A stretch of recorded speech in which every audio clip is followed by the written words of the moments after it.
Olá, tudo bem? Seja muito bem-vindo a mais uma aula indicador financeiro Dividend Yield. Na minha visão, o principal indicador para as pessoas que querem viver de rendimentos. Vamos acompanhar nessa aula o que é o indicador Dividend Yield. Fala aí, galera, beleza? Nesta aula a gente vai avaliar o que é o indicador, como calcular, por quê e os cuidados que a gente deve ter com o indicador Dividend Yield. Na minha visão, o principal indicador que a gente tem no nosso mercado financeiro, ele serve tanto para ações quanto para fundos de investimento imobiliário. O que significa Dividend Yield, né? O rendimento de dividendos, trazendo ele para o português, claro, é rendimento de dividendo. E esse rendimento aqui, né, o Dividend Yield, ele é calculado lá com base aos dividendos ordinários distribuídos, aos dividendos extraordinários e os juros sobre capital próprio também, através também das bonificações que a gente pode receber. Então, é proventos de uma forma geral. Os dividendos ordinários, normalmente é o que a gente recebe, eles são repartidos durante o ano fiscal anterior, tá? E o dividendo extraordinário pode vir através de uma venda de filial, pode acontecer através de um acontecimento extraordinário que acontece nas empresas. E a gente pode receber também através de juros sobre capital próprio. Então, basicamente, o que é o Dividend Yield é o rendimento de dividendos. Tranquilo, né? Por que a gente analisa esse indicador? Por que a gente tem que prestar bastante atenção nesse indicador, né? É montar uma carteira, né, com foco ao pagamento de dividendos. Acho que quando você quer montar uma carteira voltada a dividendos, a gente analisa esse indicador e com base nisso, né, uma carteira diversificada de dividendos faz com que você consiga alavancar o seu patrimônio de forma mais rápida. E é importante esse indicador para a gente avaliar o quanto em proventos a empresa pagou nos últimos 12 meses. Por qual motivo, né? Cálculo, vou mostrar daqui a pouco, ele tem como premissa captar as informações dos últimos 12 meses.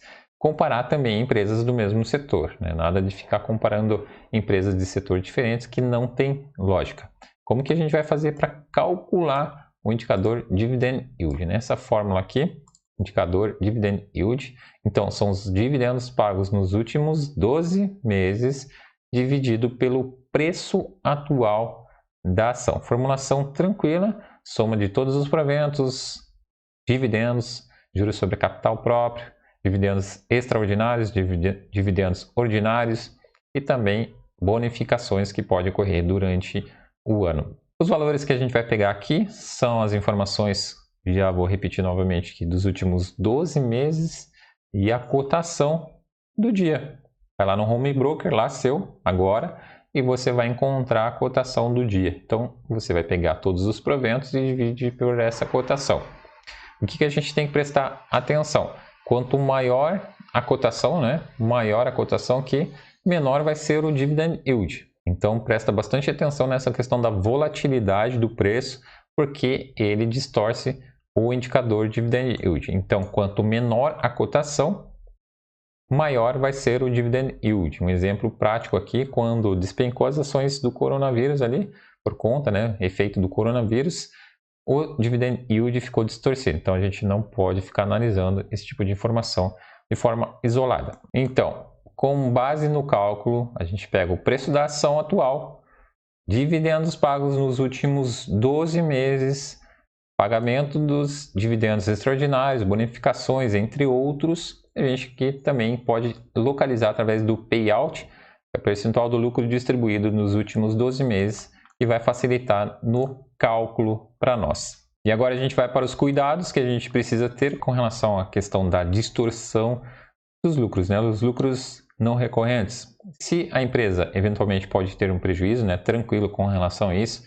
Eu não acho que um prejuízo em um período significa quebra da empresa ou que vai acontecer um problema muito grande com a empresa. Pode ter prejuízo, sim. Se coloque você como pessoa física, né? Já existiu meses da sua vida que você estava no vermelho e agora você está no verde. Então, consequentemente, as empresas também, né, têm personalidade jurídica, elas também passam por dificuldades. Mas isso não quer dizer que uma vez no prejuízo diz que a empresa está perdendo totalmente os fundamentos. Não. Então a gente tem que entender que as distorções, ela distorce também o indicador de dividend yield. A questão também de pagamentos extraordinários de grandes reservas de lucros, né? Às vezes estoura o dividend yield e a galera vem me perguntar: pô, Roberto, olha só esse indicador, essa empresa é boa, o que é isso, o que está acontecendo? Sem analisar as outras informações da empresa. Às vezes a empresa vende uma filial lá, pega um lucro muito top, muito grande e vai distribuir na forma de proventos, de dividendos, vem o dividend yield lá em cima e aí a galera fala: porra, essa empresa está distribuindo, nunca ninguém me avisou dessa empresa. Então a gente tem que tomar bastante cuidado com relação a isso, porque não é recorrente. Importante a gente não só acompanhar o valor do dividend yield, né, mas a procedência dele. Os dividendos também a gente tem que saber de onde está vindo. A receita da empresa, no lucro da empresa, o que a empresa está fazendo para gerar isso até chegar no dividendo para nós. E claro, né, é importante, se o lucro é recorrente, o dividendo vai ser recorrente. Então é importante a gente enxergar essa recorrência para receber também de forma recorrente esses proventos. O dividend yield, né, a gente analisa conforme você já viu na fórmula os últimos 12 meses. E a gente tem como premissa no mercado financeiro que rentabilidade passada não é garantia de rentabilidade futura. Então a gente não tem aquela bola de cristal para saber o que vai acontecer a partir de amanhã. Então toma bastante cuidado para tomar decisões precipitadas. Claro que analisando o histórico, por exemplo, que nem o Banco Itaú desde 1980, entregando resultados de forma mensal, e a gente já consegue enxergar, né, que uma empresa como essa ela vai entregar lucros recorrentes. O banco sempre gerou lucro e, consequentemente, entrega de forma recorrente para nós acionistas. Então, conforme eu falei, não deve ser analisado isoladamente, né? Nenhum indicador aqui, todos os indicadores que eu comentar nessas aulas, não analisar de forma isolada e cuidado com as distorções, as volatilidades que pode acontecer no mercado. O indicador pode ficar distorcido e você pode tomar alguma decisão de forma errada, certo? Muito tranquilo o indicador de dividend yield. Vou passar na formulação novamente aqui. Os proventos pagos nos últimos 12 meses, dividido pelo preço da ação. E agora a gente vai fazer uma análise por setor. E olha só, trago para vocês aqui a comparação do indicador de dividend yield com relação aos bancos. Então eu peguei por setor e os principais bancos que a gente tem no mercado. Primeira posição aqui, o indicador de dividend yield é o Banco do Brasil com 5,45. Banco Bradesco aqui na segunda posição com 2,76% e Santander 2,61%, Banco Itaú 2% e Banco Inter, né, um banco de crescimento, 0,13%.